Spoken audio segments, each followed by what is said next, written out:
സഹോദരാ, നിന്റെ കൂടെ നിൽക്കുന്ന നിന്റെ ഭാര്യ മുഹാജിറ, നിന്റെ കൂടെ ജീവിക്കുന്ന നിന്റെ ഭാര്യയുണ്ടല്ലോ, അവളൊരു മുഹാജിറാണ്. അവൾക്ക് വാപ്പയുണ്ട്, ഉമ്മയുണ്ട്, കൂടപ്പറപ്പുണ്ട്, വീടുണ്ട്, നാടുണ്ട്, കുടുംബക്കാരുണ്ട്.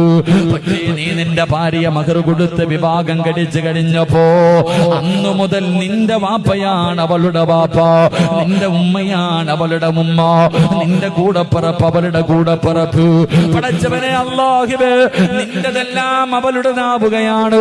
അവൾക്കൊന്നുമില്ല, അവൾക്കൊന്നുമില്ല. എല്ലാം ഉപേക്ഷിച്ചിട്ട് ഒരു മുഹാജിറിനെ പോലെ നിന്റെ ജീവിതത്തിലേക്ക് കടന്നു വന്നവളാ നിന്റെ ഭാര്യ. അതുകൊണ്ട് ചെറുപ്പക്കാരാ,